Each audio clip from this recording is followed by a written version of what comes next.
All right, so this session goes fast, and I'm gonna try to get through everything in time. So I'm Lauren McClain, co-founder, CEO of Grantably, and we're gonna be talking about money mindset, abundance mindset, wealth. How are we gonna use all of these things to our advantage to be successful in our business? Okay, so who I am and how did I get here? So I was a sociology professor for many years, and I grew up kind of lower middle class. I knew that things, my family struggled a little bit to make ends meet at times, and we weren't poor, but we definitely struggled a little bit.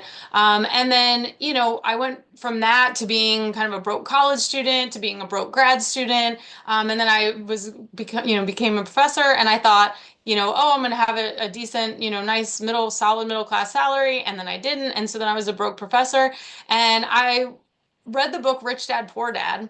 And I was the poor dad. And if you have not read that book, I highly recommend it. But the poor dad was exactly me. He got a PhD, he was a professor, and he was always living paycheck to paycheck. And I didn't want to be the poor dad anymore. I want to be the rich dad. I wanted to make a lot of money. I want to be able to invest. I want to be able to do the things I want to do in life. And so that's when I really started shifting my mindset. But having a scarcity mindset my whole life is really hard to shift. And it took me a little while. Okay. So if you listen to this today and you can't just make it happen tomorrow, that's okay. It's something you can work on over time. And I still work on it. I mean, there's still things that come up. But we're going to talk about why money mindset matters for your business. Okay. So as an independent consultant, you are a business owner. I know some people don't think about it like that, but you are. And so we need to think about how does our money mindset really impact the success of our business. Okay, so I want to talk about some myths and then some corresponding money truths. Okay, and these are things that are just sort of common in our society that kind of shape the way that we sometimes think about money. Okay, the first one is that money is evil, or people with a lot of money are evil, right? And we even have phrases like money is the root of all evil. And I know as a sociologist, we used to always, we're always talking about wealth inequality and how the rich people don't pay their taxes and, do their fair share and all this stuff, right? And so we kind of have this narrative about that money is evil or people with a lot of money are evil in some way. And that's just simply not true. Money is inherently neutral. Okay, we assign value to it. Okay, so money is not good or bad, it just is.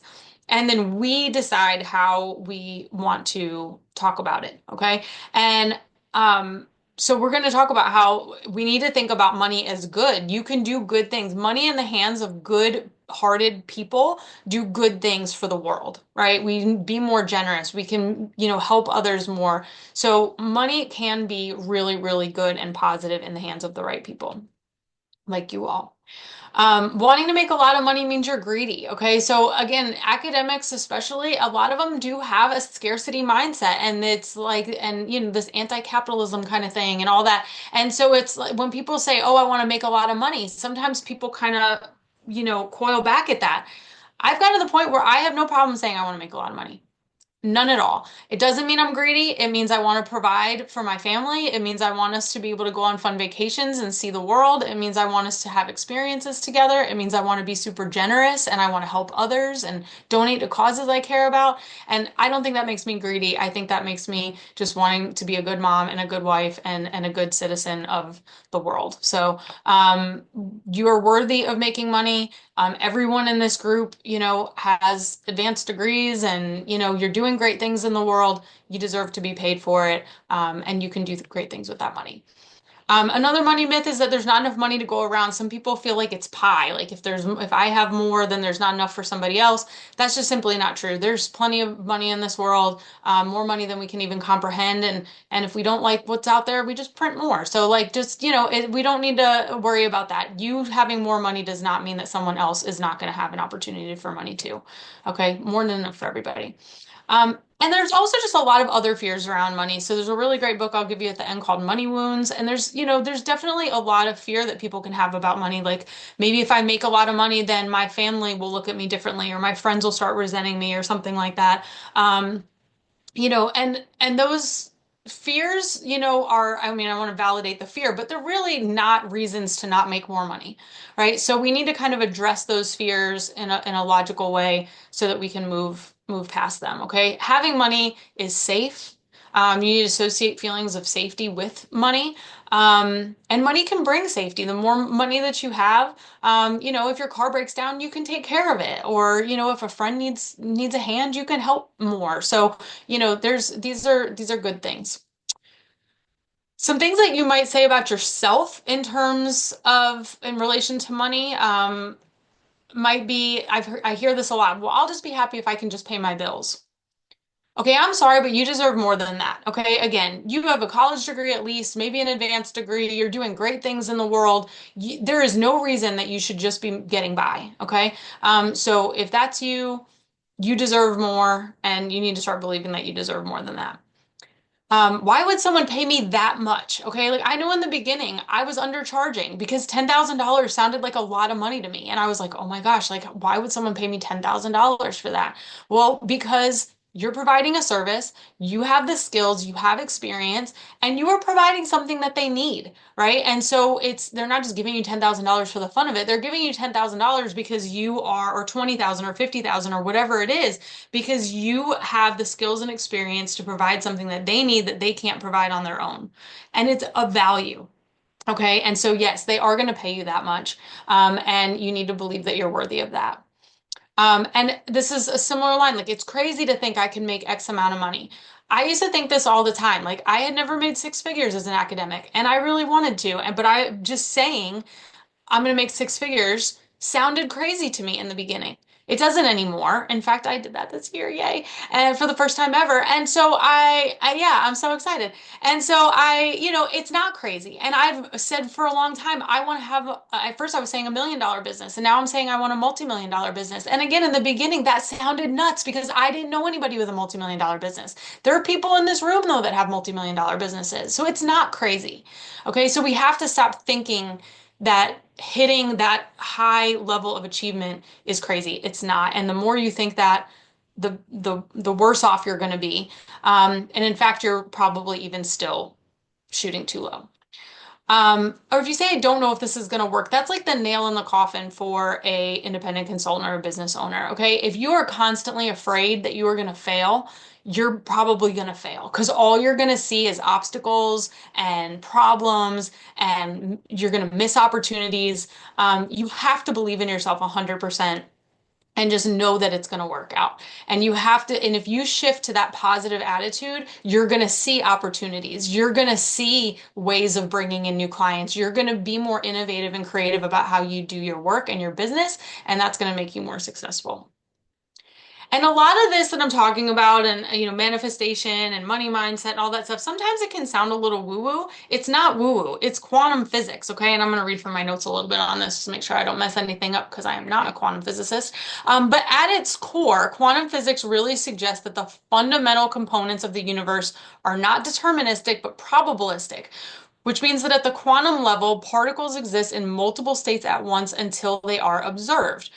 So how we connect this to our thoughts is that our thoughts and intentions can be seen as probabilities.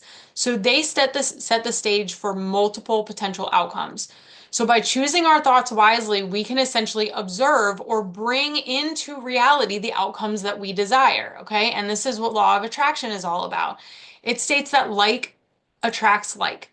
So in the realm of consulting, this means that the energy, the thoughts, and the focus that we maintain can really attract similar outcomes. So if we focus on success and solutions and growth and positive experiences, we're going to bring more of those things in our life. But similarly, if we're constantly worried about money, if we're constantly like, oh my gosh, I don't know if this client's going to work with us, or I don't know where my next client's going to come from, you're going to push it away. So you need to be thinking positively and attracting those things so that you can have more success, right? And if you think about it, when you're happy and you have happy thoughts, you kind of bring in more happiness, right? So this, I'm talking about it in terms of money, but it can be anything. It can be joy, it can be love, it can be, whatever you want it to be. The things that you want in your life, the more you call them in and think about them and focus on them, the more likely that's going to happen. But the same is true with the negative stuff. So we've got to shift from the negative to the positive so we can call in more of what we want. And this is exactly I am a perfect case study of this, right? I had a scarcity mindset my entire life. I'm 42 years old. So for like 40 years of my life, I had a scarcity mindset. That takes some time to shift. So even though I was learning about this stuff and even though I was trying really hard and I was doing my affirmations and I'm like, I'm a millionaire, I wasn't believing it. And I was looking at my bank account and not seeing all the zeros. And so it was hard. It was like I was creating tension because I was saying I'm a millionaire, but I wasn't believing that I'm a millionaire, right? And if that's hard for you, you can shift that too. You can say, I have the potential to be a millionaire, right? That's still positive, and maybe you can believe that a little bit more, or I'm capable of being a millionaire. And that's something that you can kind of work on that to get those intentions in line. But once I really started believing I am a multimillionaire, I may not have it in my bank account right now, but it is out there in the world, and that's the reality that I want to pull in. You know what happened? My business took off. And I got client after client after client. And it was because I was constantly thinking positive thoughts and calling in the things that I wanted. And so using affirmations affirmations that you believe was really, really important. So everything is always working out for me. Money flows to me easily. My ideal clients are on their way to me right now. I had a big conversation with the moon one day about them, all my clients and exactly what I wanted my clients to be like and the kinds of projects I wanted to work on. I got 3 clients within 2 weeks after really focusing on that. So, my ideal clients are excited to work with me and they love spending money with me. I work with ease and flow and I'm capable and worthy of great success. Like these kinds of affirmations really can make the difference in your success if you really take time to focus on them. So every day, take a few minutes and write them down. Really think about them, post them on post-it notes around your computer, and really come at all of this from a place of gratitude. The more you can be appreciative of what you have right now, I know a lot of things I'm saying like are things we're trying to pull in, but the more grateful you are for what you have right now in this moment, that also creates more, brings in more of these things, right? Having a grateful heart for your current family, your current house, your current clients, your current state of business, the moon and the sky and the stars and the birds in my bird feeder. Like, if I can be kind of grateful for all of those things on a regular basis, then I am going to find more happiness and joy. And then all of these things flow from that, right? Then I am working more with ease and flow and money is flowing easily and my clients are on their way, right? So all of these things are super important. And action takers get results. So work on building your confidence, okay? Journal, go to therapy, read books that are going to help build your confidence in areas that you feel like you lack. Learn business success strategies and profitability. Learn how to create a profitable business. Okay, learn those strategies because you're going to be more likely to achieve your income goals if you know the strategies to bring in more money. Know your worth and charge appropriately for it. Okay, that's really important. Heal your money wounds. Okay, check out the book Emily by Emily June Wilcox. She was a judge on the reality show that I was on.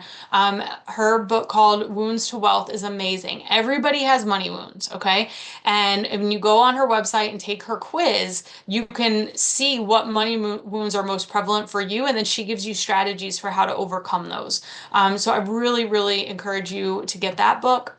And then learn more about law of attraction and money mindset. Okay, so the first one is my absolute favorite, Riches. I won't say it for the recording, but it's really an amazing book. The Psychology of Money, Think and Grow Rich. These are all books that really can help you work on your money mindset, learn more about law of attraction and how it works so that you can start putting this stuff into action for yourself. And I am working on an entrepreneur's journal that has these affirmations at the top of every single page. And so if that's something that you might be interested in, you can let me know. But otherwise, just, feel free to reach out on LinkedIn. I'd be happy to talk to you more about any of these things. And I hope that you have a great day. And we have 17 seconds, so we don't really have time for discussion. But I'm around. So if anyone wants to chat.